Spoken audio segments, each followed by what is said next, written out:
Good afternoon, Your Honor. Caleb Wagner on behalf of the state.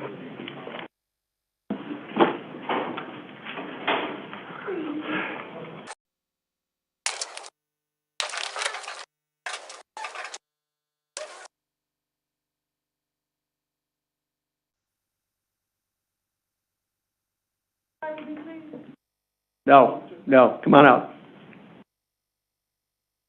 This is the date and time set for sentencing. The records show the presence of the defendant. Our advisory counsel is here. And Mr. Wagner, are you appearing before the state? Yes. This is the date and time set for sentencing. Good. Excuse me, how you doing? No, I'm talking now.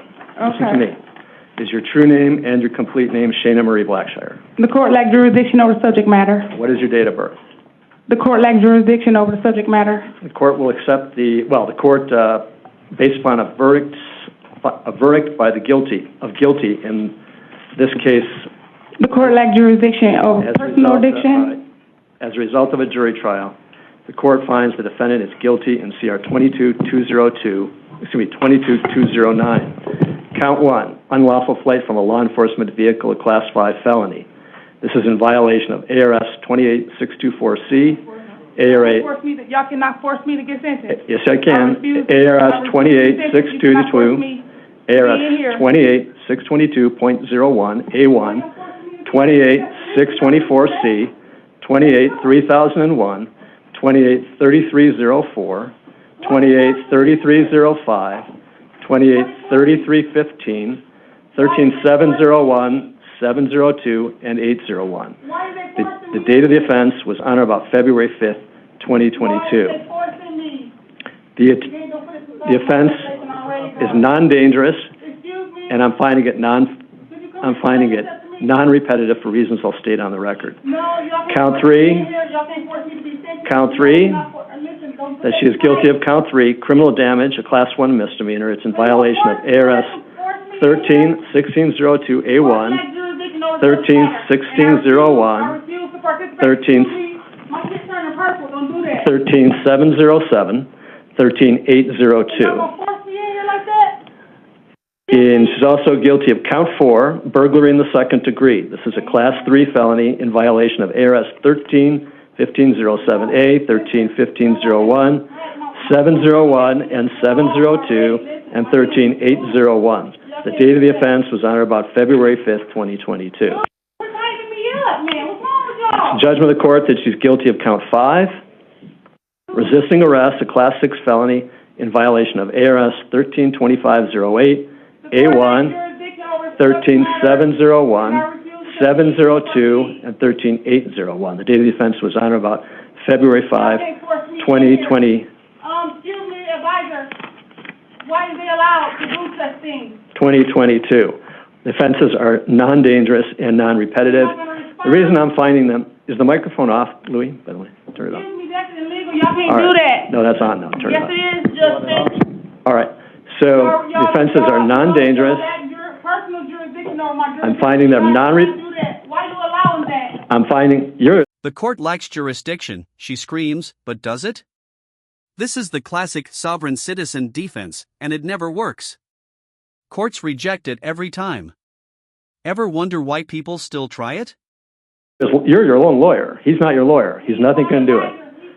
I'm finding that they're non-repetitive because I believe that these cases, all of the charges in this case and in CR 2022-208, which is the prior case for which the defendant was convicted, these cases all of those charges could have been brought together and tried together, but they weren't. I'm not criticizing the decision. It is what it is. It happened for independent reasons, but I'm finding that they are not repetitive.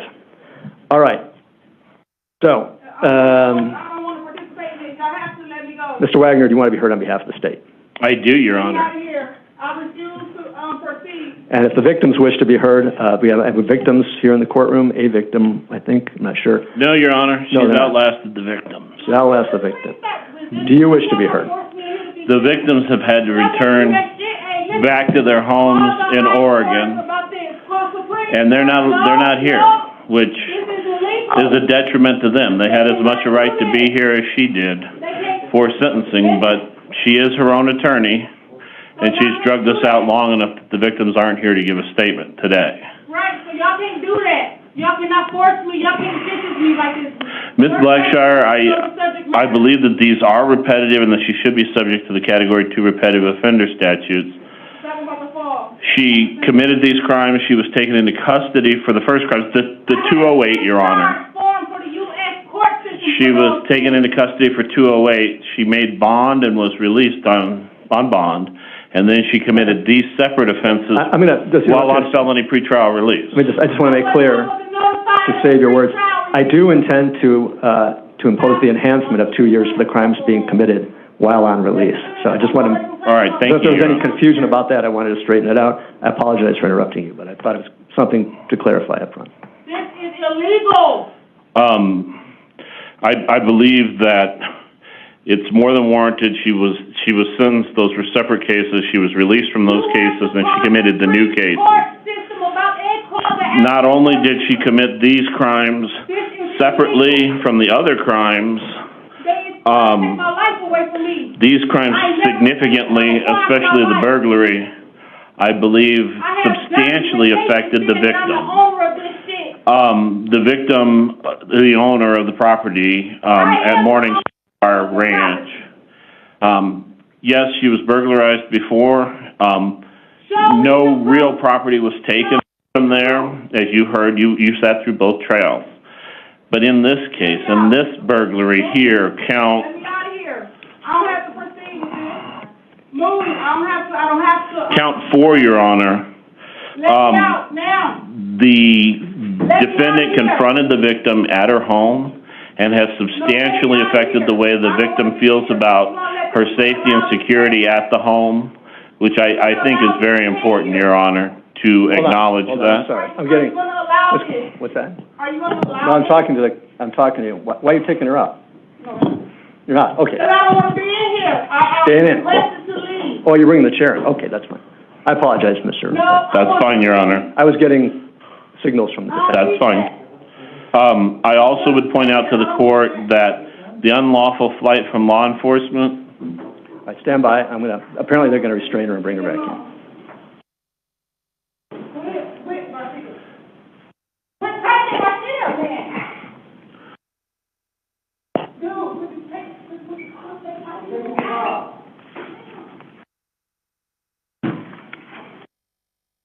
Refamiliarize me in the email about what that is.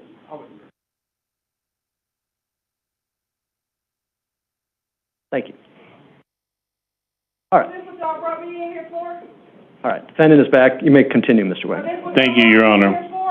I would also point out to the court that count 1, the unlawful flight from law enforcement, I didn't run from no police. and count 5, the resisting arrest counts, are not in any way connected with the prior the 208 case.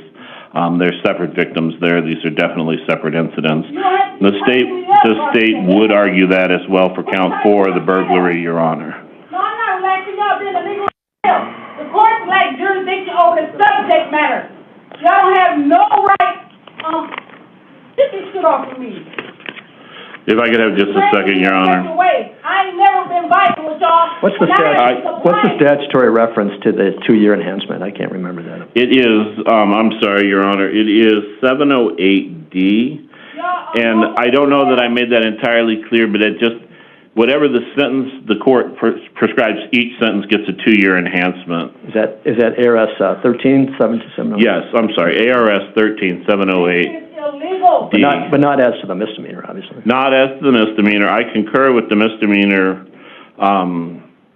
assessment that probation had, that it's just time served in the county jail, that she's already fulfilled more than the requirement for that.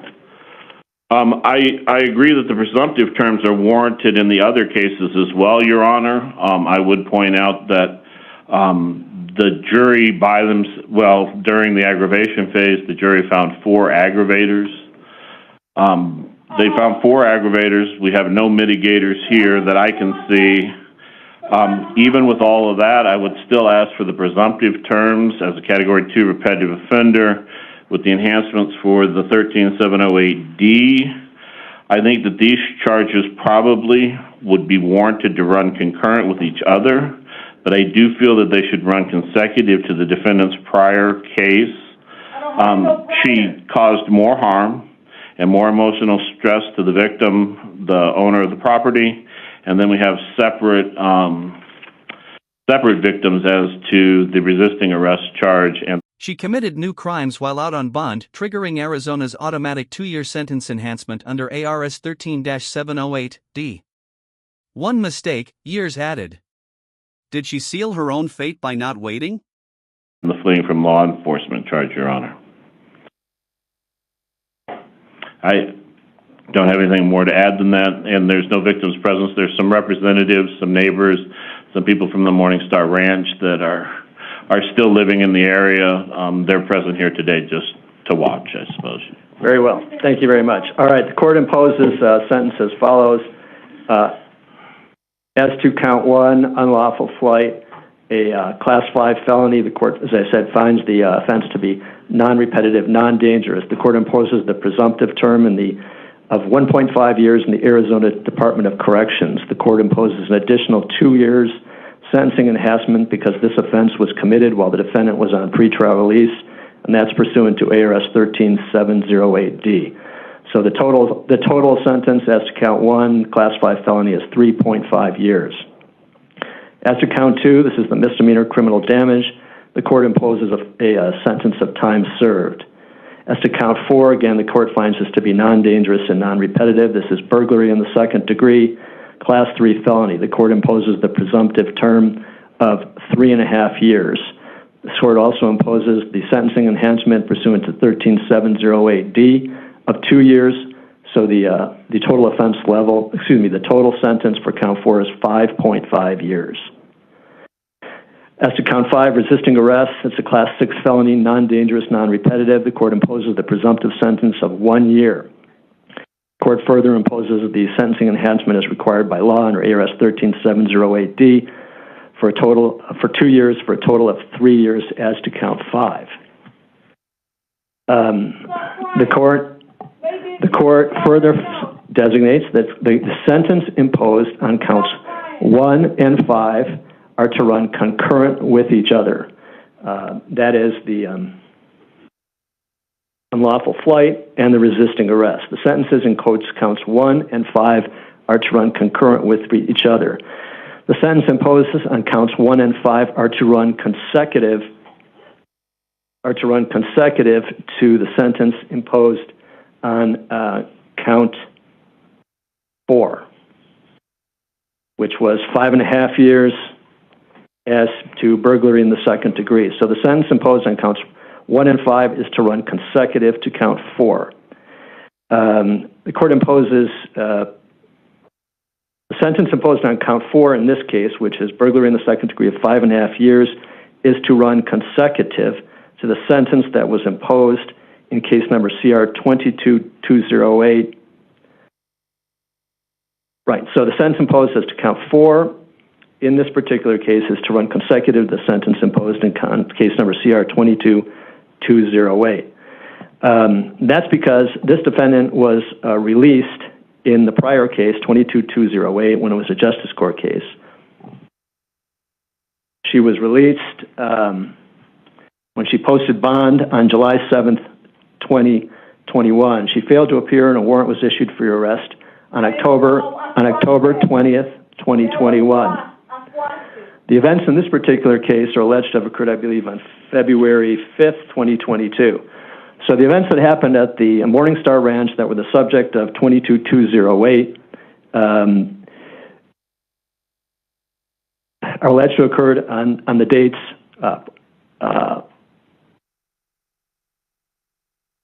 those were alleged to have occurred back on June 12th, 2021. So the prior case, the burglary, alleged to have occurred on June 12, 2021. The fraudulent schemes in 22-208 was alleged to have occurred on or about July 6th. She was found guilty of that by the jury.